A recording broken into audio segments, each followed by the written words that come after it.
ce nouveau webinar, le premier de l'année du coup. On n'a pas pu vous souhaiter la bonne année, hein, c'est passé maintenant, on va éviter. Mais c'est un plaisir de vous retrouver du coup sur cette session. Donc c'est un retex qui est proposé par VMware et la CDC Habitat. Donc il y a Rémi Dussert qui est un GCQ à la CDC Habitat qui va nous faire un retour d'expérience sur son déploiement de Carbon Black. Et Al-Mustafa Titol qui est TAM chez VMware France. Du coup.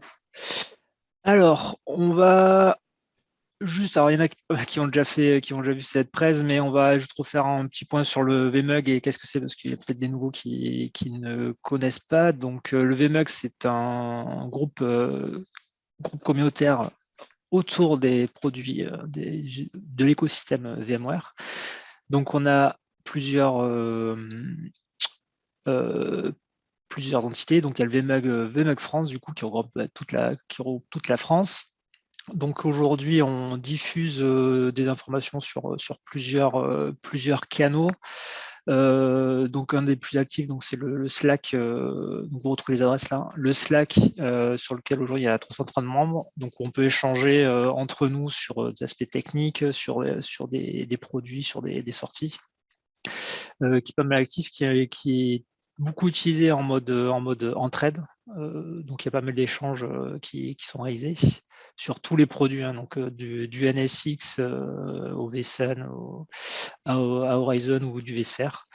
Tous les produits, il y a toujours un expert qui pourra vous répondre sur un de ces produits-là, sans problème.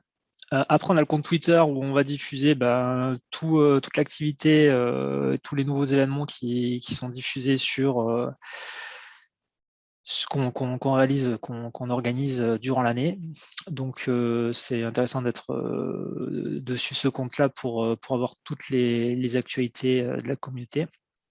Après, il y a la chaîne YouTube où on va diffuser tous les... là, donc, ce webinar est enregistré. Donc, du coup, il sera diffusé sur notre chaîne YouTube. Et vous pouvez retrouver tous les webinars qu'on a réalisés sur les dernières années. Donc, il y en a pas mal. On en a fait beaucoup l'année dernière. Anouab va faire une petite rétrospective. Mais vous pouvez retrouver tout ça sur notre chaîne YouTube. Et après, il y a le site du VMUG qui a changé. Donc, qui a changé l'année dernière, si je ne dis pas de bêtises, non, je crois que c'est ça. Sauf qu'ils n'ont pas récupéré la liste des membres. Donc, ils ont fait une migration... ils n'ont pas migré en fait de membres. Donc si vous étiez inscrit sur l'ancien site, il faut vous réinscrire du coup pour adhérer à la communauté. Pareil, là, il y a des diffusions, on diffuse les événements au travers de ce site-là. Voilà. Je fais à peu près le tour. Donc après, le VMUG aussi, c'est une inscription sur ce site-là, myvmug.com, et sur lequel vous avez plusieurs niveaux d'accès. Vous avez un niveau d'accès standard, essentiel, qui vous permet d'accéder au webinaire et tout, et aux informations des groupes VMUG de chaque région, donc nous, c'est la France. Et après, vous avez aussi la possibilité d'adhérer au VMUG Advantage, qui vous permet du coup notamment d'avoir des évaluations, des licences d'évaluation à date étendue, donc 365 jours, des discounts sur les formations VMware. Voilà. Alors Noam, je te laisse la main sur les événements 2021. Bonjour tout le monde également. Donc l'année dernière, on a fait pas mal, malgré le contexte sanitaire, on a fait quand même pas mal de petits événements, alors beaucoup de webinars. Comme l'a dit Gaël, ils sont tous enregistrés. On a fini l'année quand même par deux choses. On a fait un roadshow quand même. On est allé, on a fait Paris, on a fait Nantes, on a fait Bordeaux, on a fait Lyon, on a fait Montpellier, on a fait Marseille. Donc c'est-à-dire que la communauté assez elle est venue à la rencontre des utilisateurs. C'était au mois d'octobre-novembre. Donc ça, c'était sympa. Ça a permis aussi de garder le contact, hein, comme je le dis, loin des yeux, loin du cœur. Donc ça a permis de rapprocher un peu tout le monde. C'était sympa. Je vous avoue quand même, c'était un petit peu compliqué quand même à faire déplacer les gens. Je pense que les gens ont pris d'autres habitudes, et notamment un peu plus casanières, j'ai l'impression. Ça, c'est mon sentiment personnel. Mais bon, tout cas, pour ceux qui voulaient se déplacer, prendre une bière, comme on a l'habitude de faire, et passer un bon moment hyper agréable, parce que c'est le but quand même de la communauté de partager, mais aussi de passer un moment agréable ensemble. C'était l'occasion et on a fini après l'année par un UserCon. Donc là, c'est la grande conférence, on va dire annuelle, qui est organisée dans chaque pays avec plusieurs sponsors, avec plusieurs interventions, plusieurs sessions techniques assez rapides. C'est une sorte un petit peu de mini, on va dire un mini VMworld, d'accord. Donc vous voyez le concept du VMworld, c'est un petit peu ça sur une journée. Donc c'était aussi sympathique. Le cadre était aussi également sympathique. Après, on était aussi dans des conditions où c'était encore compliqué. Ça, c'était pour l'année dernière. Pour cette année, on va continuer sur le format webinar. Donc, on a plusieurs thèmes qui vont arriver, plusieurs ETEX également. On aimerait bien également profiter pour faire des sessions un peu plus deep dive, plus techniques. Je pensais notamment sur du Terraform, de l'Ansible. J'ai les gens de Terraform notamment qui HashiCorp qui sont hyper motivés pour nous faire vraiment des sessions deep dive, hein, vraiment limite des petits ateliers. Donc si vous êtes OK, n'hésitez pas. En tout cas, à le faire savoir. Donc, on a des sessions comme ça qui vont arriver. On aimerait bien aussi pour l'année 2022, entre nous, refaire un peu ce qu'on avait fait chez OVH. Et je pense que, pour avoir parlé notamment encore il y a peu de temps avec les gens de chez OVH qui sont encore et de nouveau disponible pour nous accueillir pour faire une journée pareille qu'on a fait. Je sais que d'ailleurs dans les participants il y a des gens de chez OVH. Donc voilà, donc ce serait 2022 si tout va bien au mois de septembre comme on avait fait pour la rentrée, refaire une journée chez OVH avec plein de sessions, plein de speakers hyper intéressants et passer évidemment un super moment. Voilà, je vais vous mettre dans le chat un lien, c'est juste un petit sondage pour nous, pour essayer d'optimiser un peu nos sessions et avoir aussi vos feedbacks, c'est-à-dire quels seraient les sujets attendus sur lesquels nous, on n'a pas forcément non plus vu un intérêt. Et donc, du coup, c'est vraiment avoir vos feedbacks. Aussi, quel moment peut-on déclencher un webinar? Là, on le propose en fin de matinée, mais ça se trouve, ça convient pas à tout le monde. Donc, essayez d'optimiser un peu tout ça. Donc, je vais vous communiquer ça tout de suite dans le chat et je vais laisser de nouveau la parole à Gaël et ensuite à Rémi et Moustapha. Merci. Du coup, on va laisser la parole effectivement à Rémi et à Moustapha. Moustapha, j'arrête le partage. Du coup, je te laisse présenter. Voilà. Normalement, tu devrais avoir accès maintenant pour faire ta présentation. Parfait, merci. Tac, je fais le partage. Et bonne session à tout le monde. Alors, j'ai partagé mon écran. Je ne sais pas si c'est bon pour tout le monde. C'est parfait. Bon. Nickel. Alors, déjà, je vous remercie pour cette introduction et à toutes et à tous d'avoir participé, ainsi que, bien sûr, à ceux qui ont contribué dans l'organisation de cette première session VMUG France en 2022. Donc, le but, comme vous le savez déjà, c'est de parler de Carbon Black Cloud et de voir un retour d'expérience de Rémi. Donc, je serai assisté lors de cette réunion par Rémi. Je vais le laisser se présenter après dans quelques minutes. De mon côté, je suis Al-Mostafa Titol, je suis Technical Account Manager France. Avant de commencer, je me suis dit, il sera quand même intéressant que je commence par une petite introduction et rappel sur ce que je fais en tant que TAM. Bon, certains d'entre vous pensent qu'on est des super-héros, d'autres le savent déjà. Par contre, je vous rassure, je vais essayer d'expliquer ce qu'on fait exactement de mon côté en tant que TAM France dans les 2 prochains slides. Donc, avoir un TAM, c'est en fait avoir quelqu'un qui vous accompagne tout le temps pour construire votre stratégie. Donc, mon rôle, en fait, c'est principalement aider mes clients en se basant sur ce que j'ai déjà vu chez d'autres clients. Donc, en termes de stratégie, on construit ensemble une roadmap en se basant sur vos priorités, etc. Pour maximiser l'investissement, on peut travailler sur la création également d'un plan de remédiation en se basant sur ce que vous avez déjà. Donc, on identifie les best practices, on les partage avec vous, pas en mode réactif Par contre, on utilise une approche proactive, donc avant que vous rencontrez des blocages, des incidents qui bloquent votre production. Et en termes d'accès, votre TAM également partage avec vous certaines sessions qui sont destinées principalement que pour les clients TAM, ainsi que des événements, des plans de formation, et c'est votre porte d'entrée auprès de VMware. À côté de ça, on a des outils qui vont vous aider tout simplement à avoir une meilleure visibilité sur ce que vous avez. Et bien sûr, parce qu'on travaille avec différents clients, avec d'autres TAM, on peut vous dire votre positionnement et vous donner une idée sur ce que d'autres clients font ou tout simplement les problématiques qui ont été rencontrées et qui sont similaires aux vôtres. D'autres avantages, tout simplement, c'est en fait avoir un TAM, c'est avoir un avocat auprès de VMware. Donc, on vous représente auprès des équipes de support, les équipes de production, les équipes produits. Donc, en fait, parce qu'on connaît aussi votre environnement, vous partagez avec nous tout ce que vous souhaitez faire et tout ce que vous avez déjà. Donc, on fait également des analyses où on lance des outils, on crée des rapports pour partager avec vous des KPI qui vous donneront une meilleure visibilité sur ce que vous avez déjà. Parce qu'en fait, si on ne sait pas ce qu'on a déjà, on ne peut pas l'améliorer.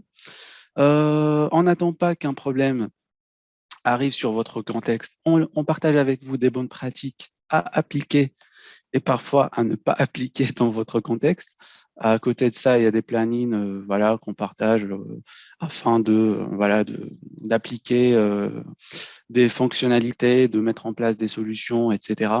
On n'est pas là pour vendre, mais le but, en fait, c'est de s'assurer que ce que vous avez déjà, vous l'utilisez comme il faut. Au contraire de ce que certains peuvent penser d'un TAM, on n'intervient pas seulement sur la partie support. Oui, on aide. On peut également être un facilitateur entre les clients et les équipes techniques VMware, les équipes produits, etc. Mais on peut également aider lors des projets. Et c'est en fait la raison pour laquelle je me suis permis avec Rémi de faire cette présentation et de partager avec vous ce retour d'expérience sur la solution Carbon Black, l'outil de sécurité VMware, et de vous montrer comment il peut vous aider, surtout dans la modernisation de ce côté très, très important et critique aujourd'hui.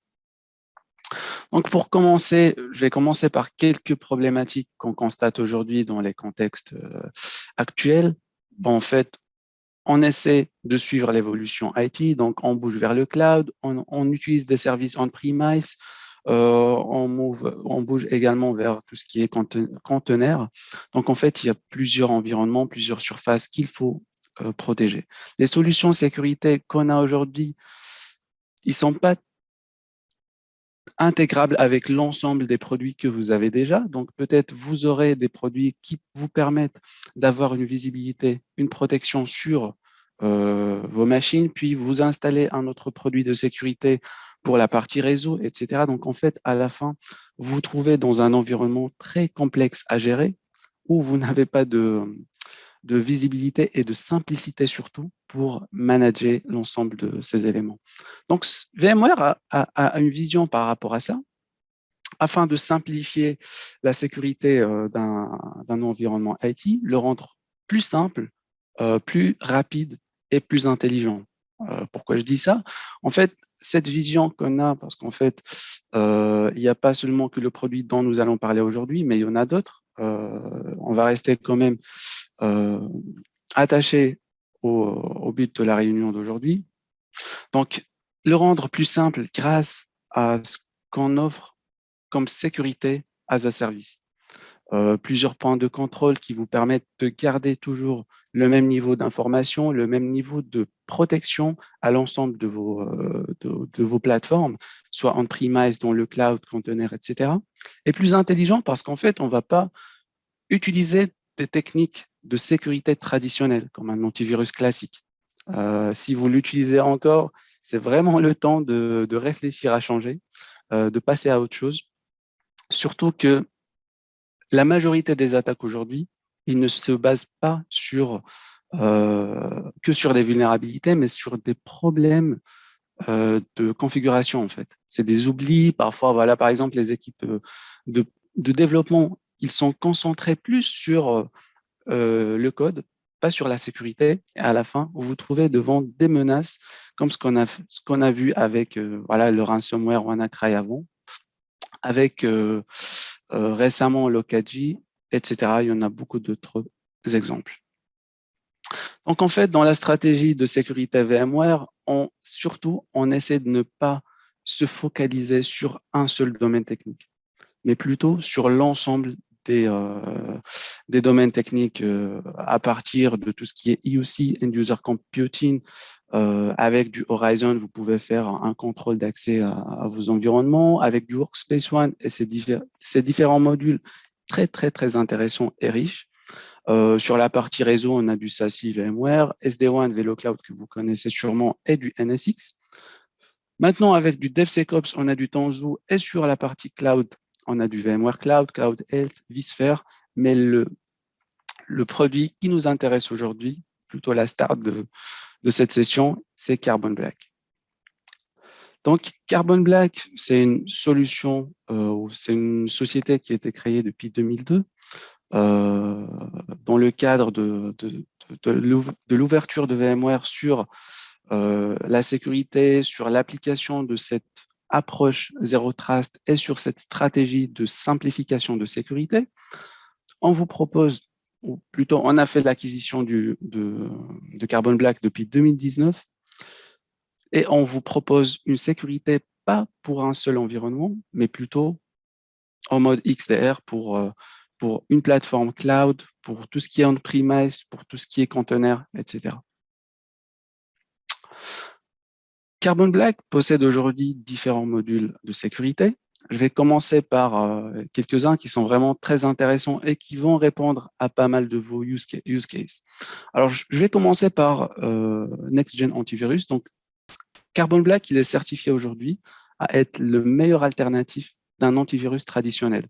Vous le savez déjà, je ne vais pas entrer dans les détails, un antivirus classique, il se base principalement sur des signatures pour vérifier si voilà, c'est un malware ou pas. Mais encore une fois, ça c'est vraiment old school, c'est quelque chose qu'on n'utilise plus. En plus de ça, les attaques qu'on constate aujourd'hui, ils ne se basent pas sur des vulnérabilités connues, mais plutôt ils peuvent exploiter des vulnérabilités qui n'ont pas encore été annoncées. Meilleur exemple, c'est ce qu'on a vu récemment avec Lokaji. Je vais donner un exemple de ce qu'on peut faire dans le cadre de Lokaji dans quelques instants, mais en parlant de Next-Gen Antivirus, vous avez la possibilité en fait d'utiliser ce module pour vous protéger, pas seulement avec, il y a la partie signature, oui, on fait le signature matching, mais il y a également le contexte. On se base également sur ce qui se passe dans l'environnement. Un simple exemple, un utilisateur reçoit par mail, donc par Outlook, un document Word. Il ouvre le document Word, c'est normal, il n'y a pas de souci, c'est un docx ou un doc. Donc, il l'ouvre, puis il y a un script qui se lance derrière, un macro peut-être, qui fait appel à un PowerShell ou à une ligne de commande CMD, voilà, qui peut vous faire des ennuis. Donc là, le document Word, bien sûr, il n'a pas de signature ou il n'est pas connu comme un programme malveillant, il ne sera pas bloqué. Mais dans le cadre de Carbon Black, on se base également sur ce qui se passe, sur les tactiques et les techniques que chaque process essaie d'exploiter dans votre contexte. On va voir ça en détail parce que quand je ne veux pas beaucoup de théorie, je vais vous faire une petite démonstration ou juste voilà, vous donner une idée sur à quoi ressemble l'interface graphique de Carbon Black. Sur la partie device control, si vous avez voilà, des clés USB, des disques durs que vous voulez bloquer tout simplement, vous ne voulez pas que les utilisateurs chez eux s'amusent à mettre des clés USB, voilà, des disques drive surtout, parce qu'en fait, OK, on protège nos machines avec des antivirus, des firewalls, etc., mais il y a quand même toujours des risques. Donc, avec le module Next-Gen Antivirus ou Endpoint standard, on peut garantir ce niveau de sécurité. Sur la partie EDR, c'est très intéressant également. On se base sur les informations cloud qu'on possède déjà, des IOC connus, comme vous pouvez également alimenter Carbon Black avec des IOC que vous recevez peut-être de la part de votre équipe SOC ou de vos partenaires. Donc ça, c'est quelque chose qu'on peut faire avec de l'EDR. Sur la partie MDR, MDR, c'est pas pour dire mort de rire, voilà, juste pour info. Sur la partie Managed Detection and Response, aujourd'hui, elle est disponible pour US only, donc je ne vais pas entrer dans les détails de ce module pour l'instant. Audit and Remediation, là, c'est pas mal du tout également. Grâce à Live Query, vous pouvez en temps réel envoyer des commandes pour vérifier ou des requêtes pour vérifier si, par exemple, le firewall est activé sur 500 machines que vous managez déjà. Est-ce que, voilà, donc en fait, ce genre de choses peuvent être requêtées en temps réel sur l'ensemble de vos machines. Comme ça, vous n'avez pas besoin d'appeler chaque utilisateur et vérifier avec lui.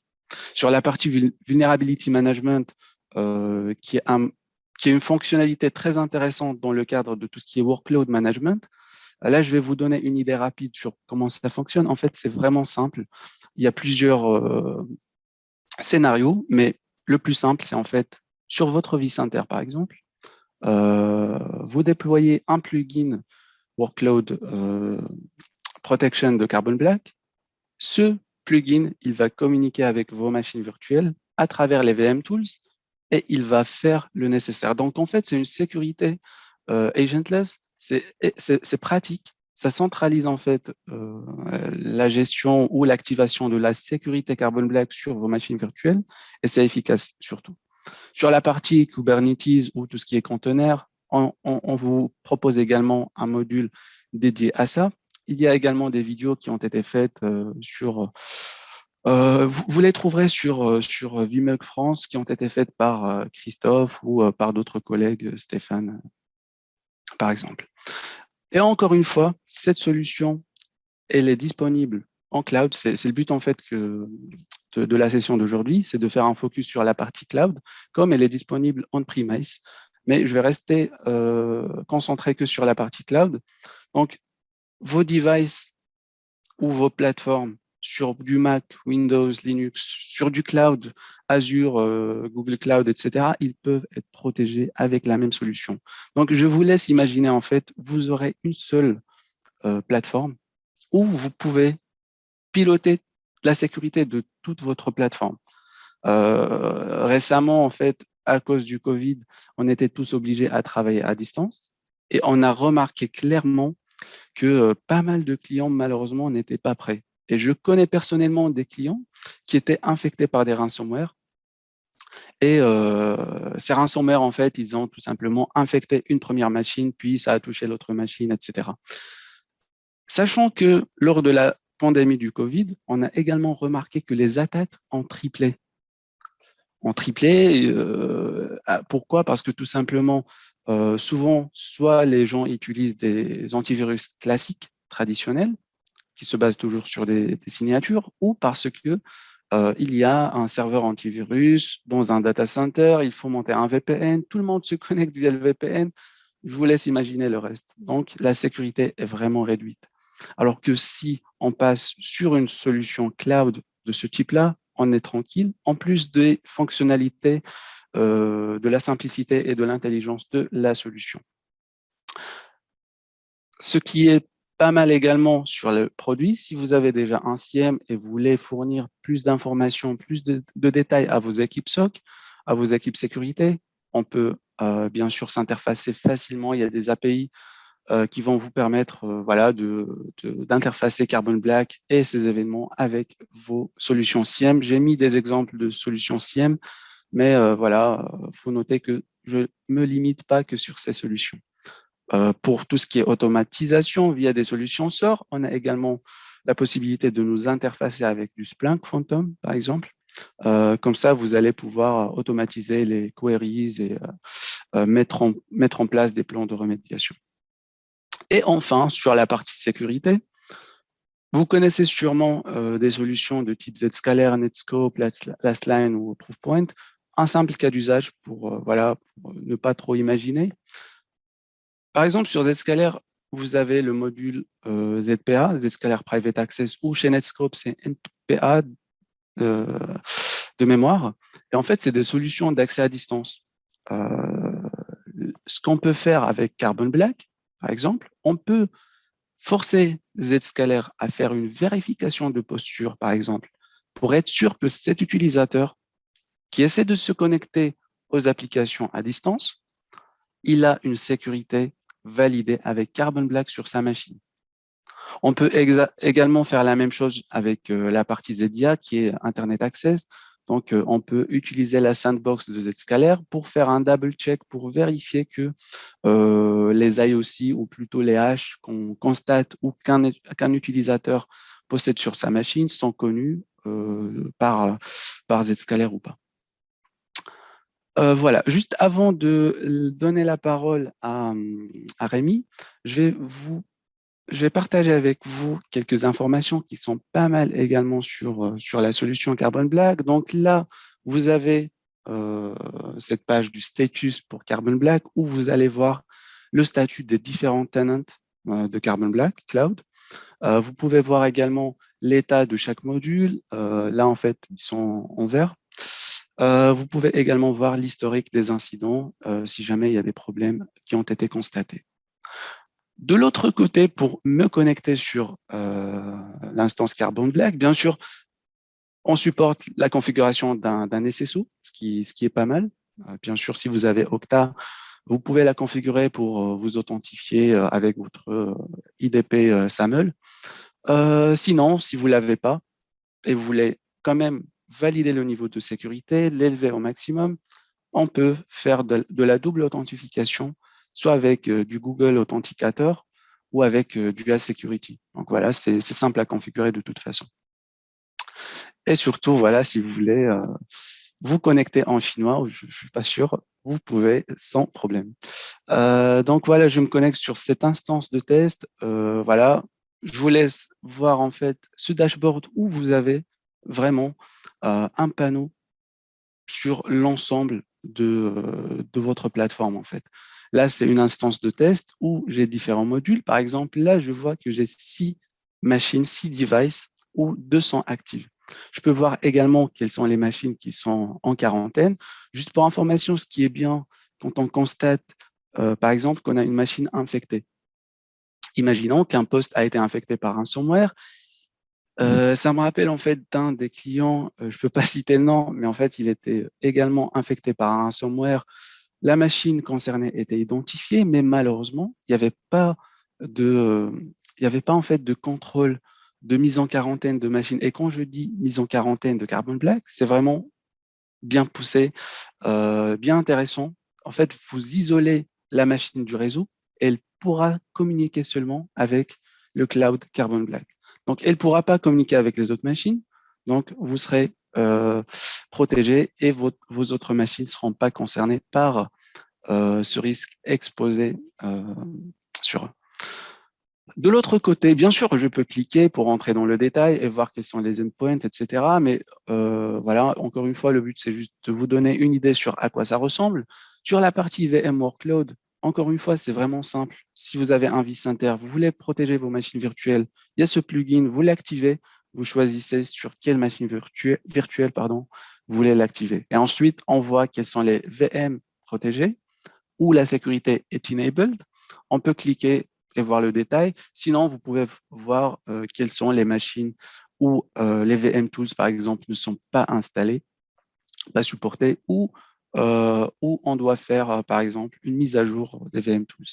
Les alertes également. Là, c'est un environnement de test, mais voilà, ça vous donne une idée sur ce qu'on a. Sinon, sur les machines virtuelles dont on a parlé tout à l'heure, on vous fournit également une visibilité sur les vulnérabilités qui concernent ces machines virtuelles. Donc ça aussi, c'est pas mal. Et encore une fois, on ne se limite pas sur une sécurité des endpoints seulement. On est ouvert sur tout ce qui est cloud. On est ouvert également sur tout ce qui est conteneur. Et en fait, l'avantage de tout ça, c'est que vous avez une même politique que vous pouvez appliquer sur l'ensemble. Vous n'êtes pas obligé à garder une seule politique pour tout le monde, mais vous pouvez l'adapter selon vos contextes. Vous pouvez, par exemple, dire, OK, on va créer cette policy pour nos équipes pentester. Pour tout ce qui est VIP, on va leur donner leur policy avec beaucoup plus de restrictions, beaucoup plus de sécurité. Et ça, c'est simple à mettre en place. Je vais vous montrer ça dans quelques instants. Sinon, dans les alertes, on peut voir, là par exemple, dans les 2 dernières semaines, j'ai cette alerte. On peut voir bien sûr le détail, ce qui n'est pas mal. On sait quand est-ce qu'on a vu cette alerte la première fois. Voilà une petite description de la nature du problème avec le niveau de risque et sévérité du problème. Mais ce qui est pas mal, surtout, et c'est ce qu'on trouve pas dans les antivirus classiques, etc., c'est en fait qu'est-ce qui a causé ce problème? Pourquoi notre machine était infectée? Qu'est-ce qui s'est passé exactement? Donc là, par exemple, je peux cliquer tout simplement ici pour voir en détail qu'est-ce qui s'est passé. Et on voit que notre machine a déclenché, par exemple, le SVC host, qui a lancé ensuite un batch, un script, qui a fait appel au CMD. Donc là, en fait, c'est un comportement qui n'est pas normal. Peut-être dans le CMD, c'est un script connu, c'est une action légitime, donc on pourra faire une action pour autoriser ça, mais sinon, vous avez la possibilité de bloquer par défaut ce genre de comportement et d'éviter que ça soit un script qui fait appel peut-être à un autre malware sur Internet ou voilà, n'importe quelle autre action qui peut poser des problèmes. Voilà, donc en fait, là, à droite, vous pouvez voir le détail. Est-ce que pour chaque process, est-ce qu'il est signé par votre entreprise? Est-ce qu'il n'est pas signé? Est-ce qu'il est connu ou pas? La sévérité. Et vous pouvez également chercher ou prendre une action. Par exemple, là, juste pour information, je suis connecté en tant qu'utilisateur normal. Donc, voilà, je ne suis pas admin, mais j'aimerais bien quand même vous donner cette idée sur comment ça fonctionne. Je peux vérifier sur VirusTotal, vous le connaissez sûrement. VirusTotal, voilà, c'est un projet de Google où on a une trentaine d'antivirus. Donc, on peut nous assurer si cet IOC est déjà connu par un des antivirus ou pas.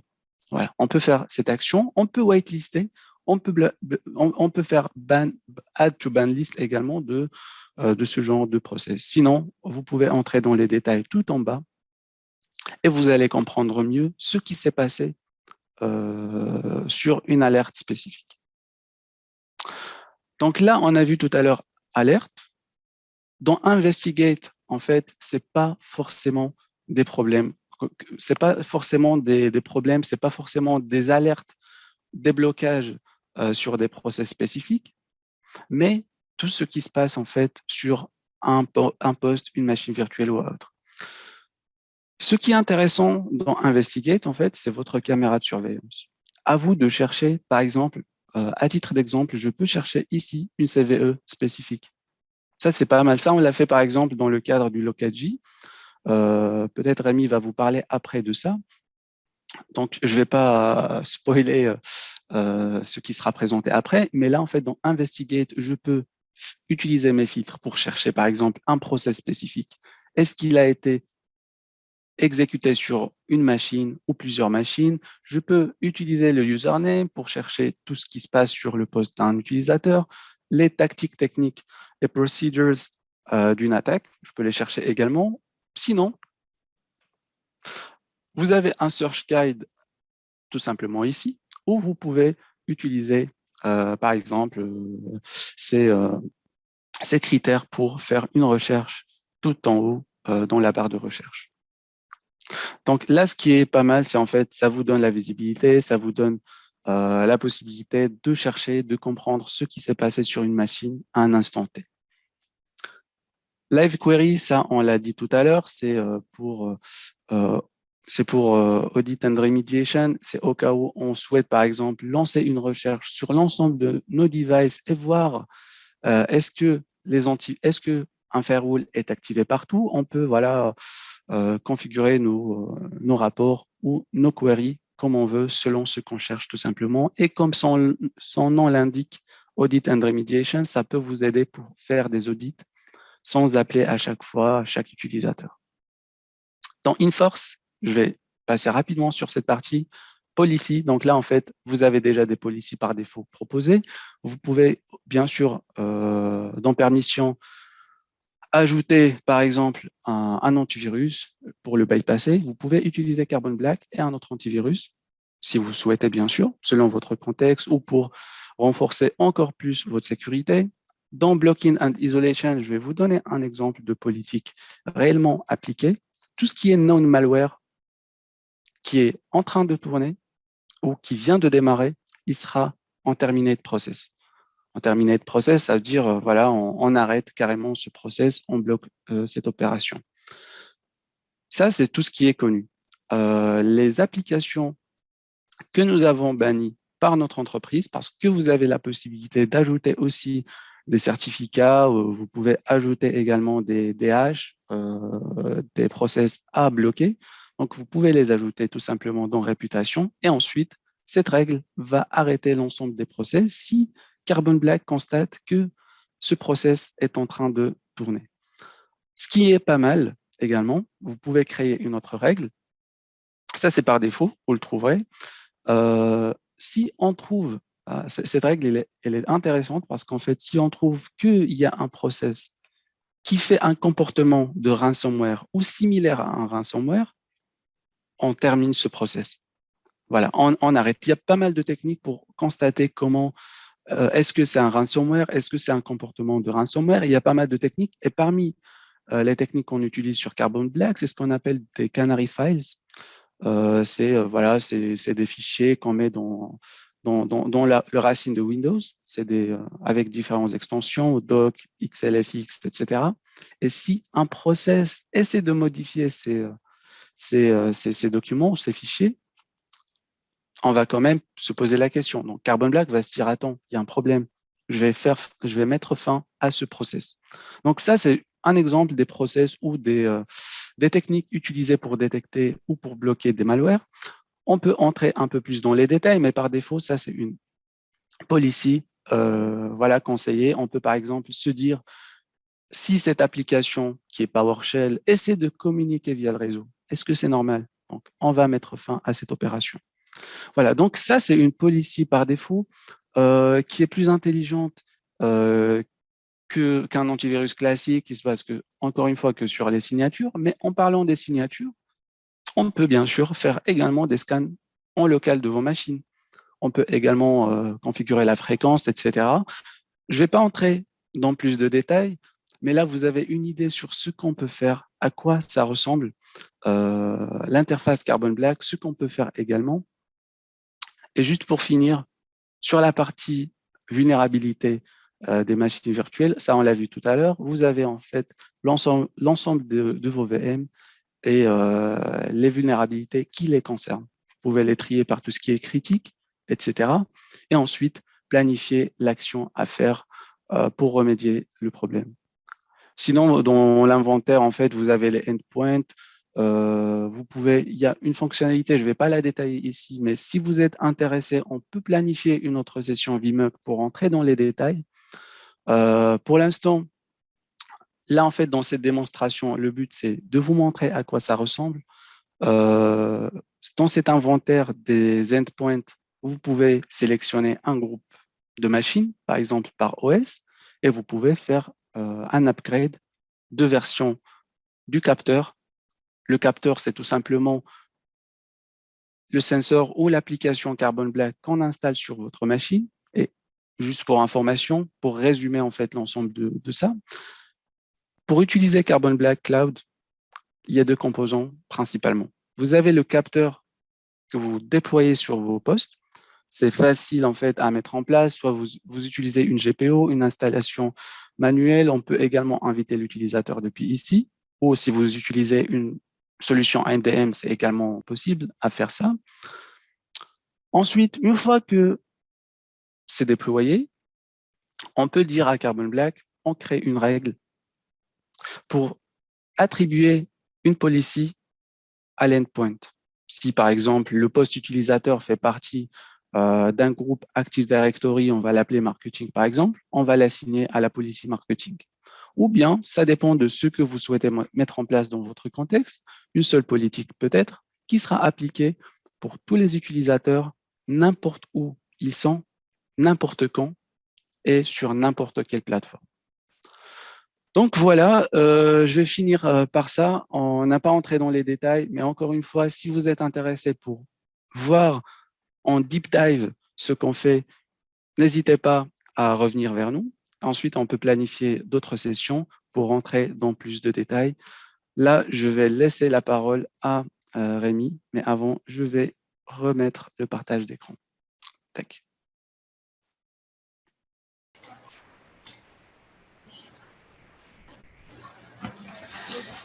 Ouais, allez, je prends le relais alors. Merci Mustapha, bonjour à tous.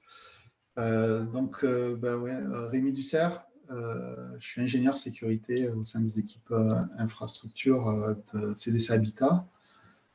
Alors, je vous présente rapidement la société. CDC Habitat, c'est une filiale de la Caisse des dépôts. On gère plus de 500 000 logements répartis un peu partout sur la France et les DOM. 10 000 salariés. Et voilà, donc on s'occupe de logements très social, logements d'urgence, jusqu'au logement, ce qu'on appelle intermédiaire. Voilà, pour une présentation rapide de la société. Un peu de contexte sur le projet Carbon Black. Mustapha, si tu veux changer, merci. Voilà, bon, je vous ai préparé quelques slides. Donc, on arrivait en fin de vie de notre antivirus, qui était un antivirus ancienne génération. Notre RSSI nous poussait bien sûr à aller vers un antivirus de nouvelle génération. On avait un besoin aussi d'améliorer et de renforcer notre visibilité sur l'ensemble des activités de nos postes de travail. Donc, le périmètre sur le projet, c'était vraiment le poste de travail. On avait aussi dans l'idée d'alimenter avec les logs de l'antivirus notre SOC pour améliorer notre détection. Et enfin, il y avait une négo en cours avec VMware sur un ALA. Finalement, on l'a laissé. Ok, donc le périmètre du déploiement, donc ça concernait 5000 postes de travail répartis sur toute la France. On utilise un outil dans le cadre de nos déploiements qui s'appelle Workspace ONE UEM. L'application packagée dans Workspace ONE, l'agent a été déployé sur l'ensemble de ces postes-là. Je pense que ça s'est fait en 3 mois sur plusieurs phases pilotes, et puis ensuite sur un déploiement en masse. L'idée lors du déploiement au début, c'était d'implémenter une première policy. Mustapha vous a montré un peu comment ça fonctionnait, qui était plus permissive, en tout cas relativement permissive par rapport à ce que recommandait Carbon Black, pour ensuite la durcir au fur et à mesure. J'en parlerai un peu plus tard là, sur la partie exploitation.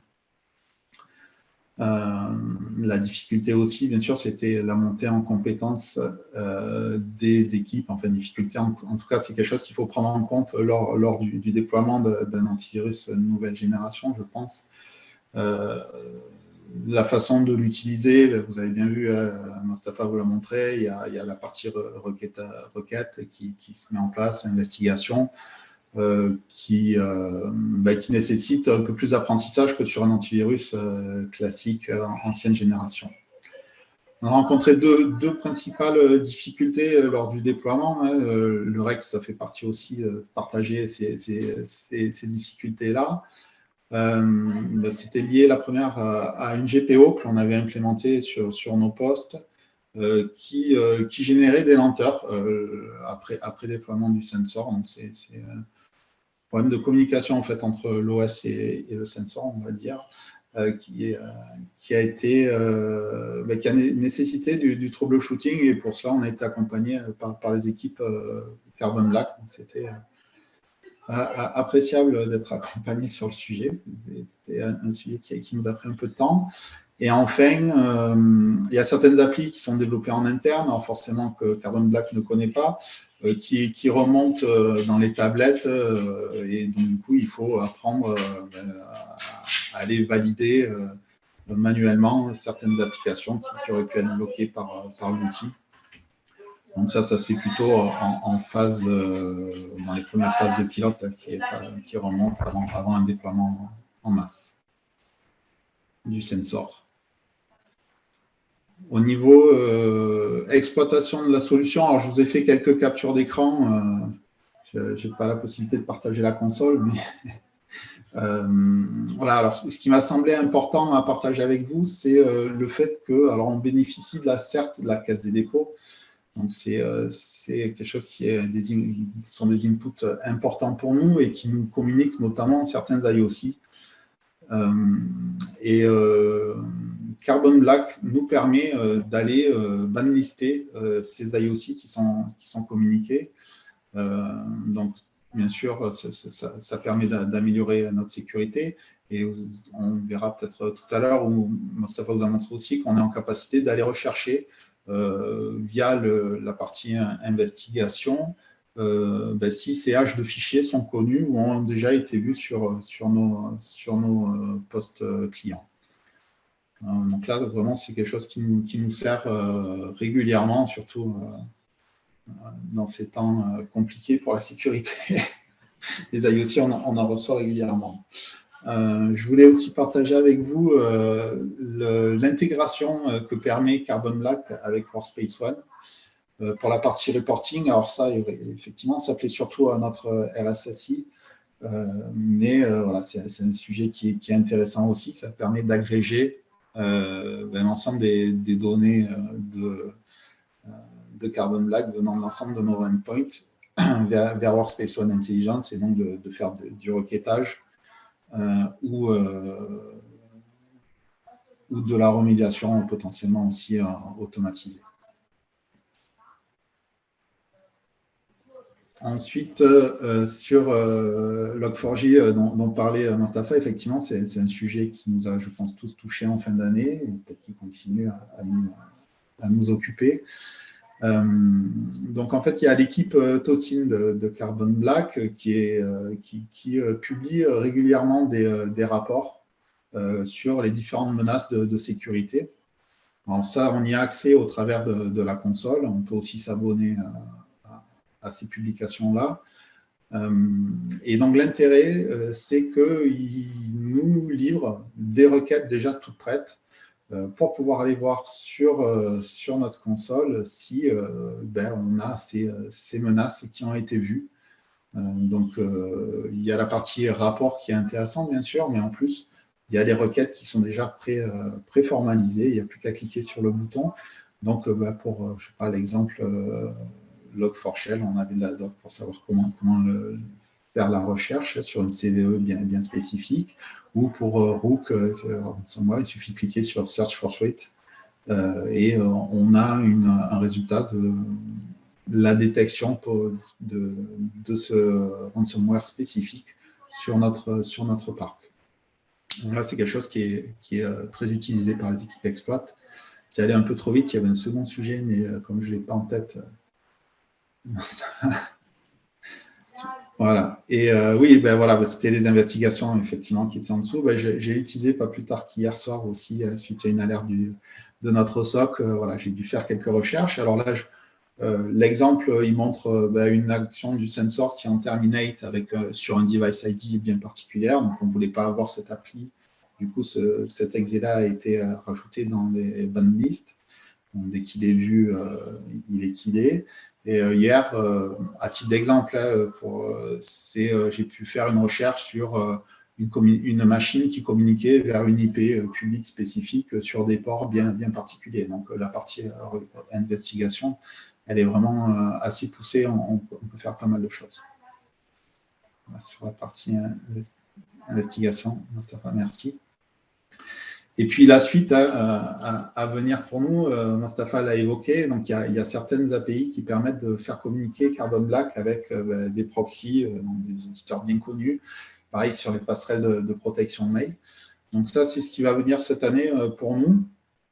L'idée étant de pouvoir bénéficier des résultats des sandbox de notre outil de proxy et notre passerelle de protection mail pour ensuite aller alimenter Carbon Black, s'assurer que les hashes, par exemple, de fichiers n'aient pas été vus déjà sur les postes de travail et aussi alimenter la banlist de Carbon Black pour qu'on s'assure que ces menaces soient bien détectées. Donc, bénéficier de la force de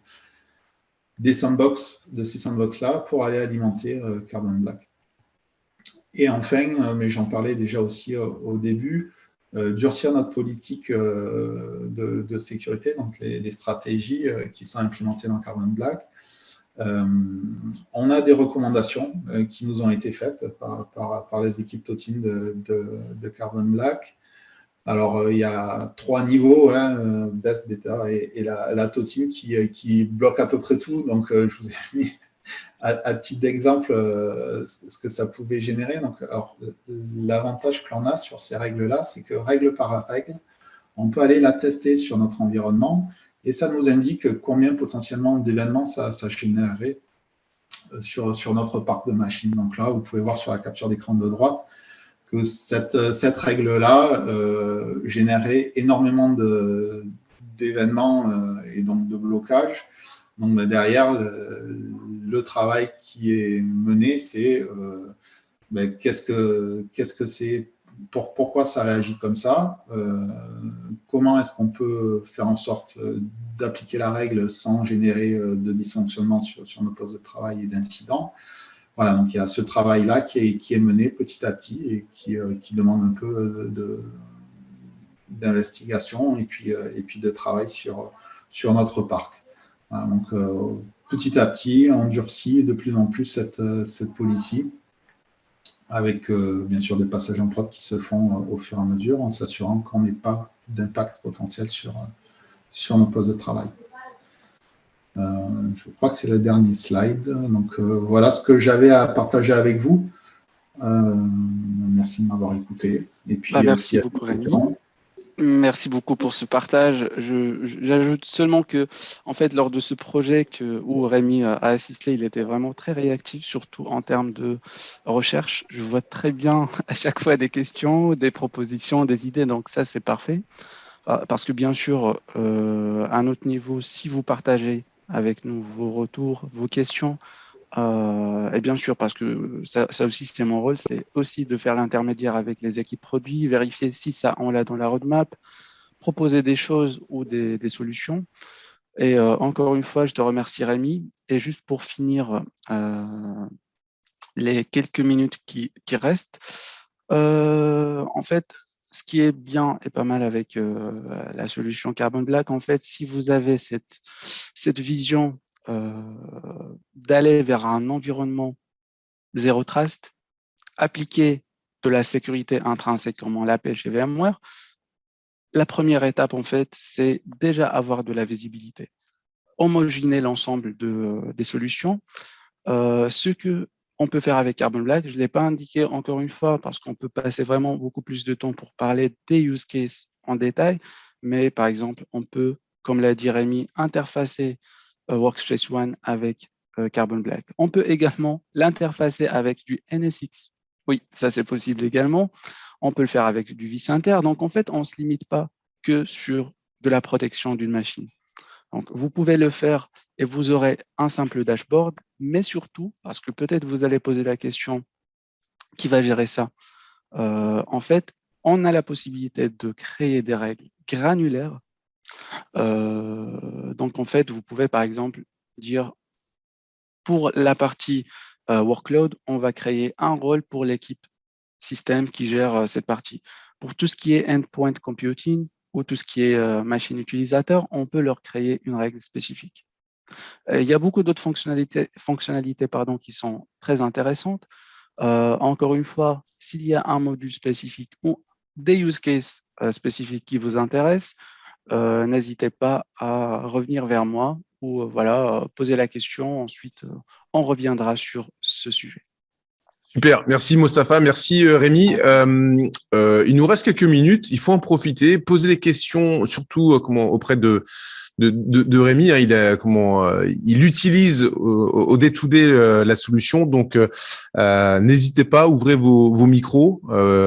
C'est open. Donc, profitez-en pour lui poser des questions, pour avoir son retour aussi d'expérience sur certains points que peut-être il n'aurait pas évoqué pendant cette session. Donc, je vous en prie, le premier ouvrira le chemin pour les autres, je pense. Donc, n'hésitez pas, ne soyez pas timide. Sinon, je peux me poser des questions, sinon, il n'y a pas de souci. Non, merci Christophe pour les liens. En fait, il a mis dans le chat un test drive, donc vous pouvez aller faire des tests par vous-même. Et encore une fois, vraiment, en fait, ce qui est bien, c'est la simplicité. Je parle en fait par expérience. En termes de déploiement, vous n'allez pas galérer.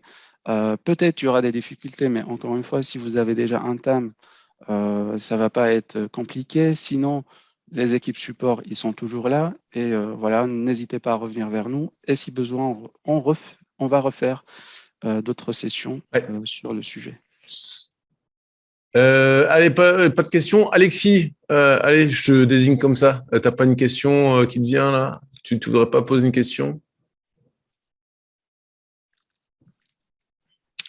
Ludovic, non plus. Jérémy, il n'y a pas une question? Allez, je suis sûr qu'il y a une question, Jérémy. Ah non, j'ai pas de question malheureusement, non. Parce que non, ouais. C'est mon thème alors. J'en ai connu des plus bavards que ça quand même. Hein. Ouais, c'est clair. Bon, s'il n'y a pas de questions, on va pouvoir arrêter la session. C'est dommage, on aurait pu continuer. En tout cas, merci, un grand merci Rémi, Moustapha, merci encore, merci Christophe derrière qui a relayé quelques informations, super, merci. Et n'hésitez pas, hein, il y a du monde encore. Là, on peut ouvrir les micros, discuter. Donc, n'hésitez pas.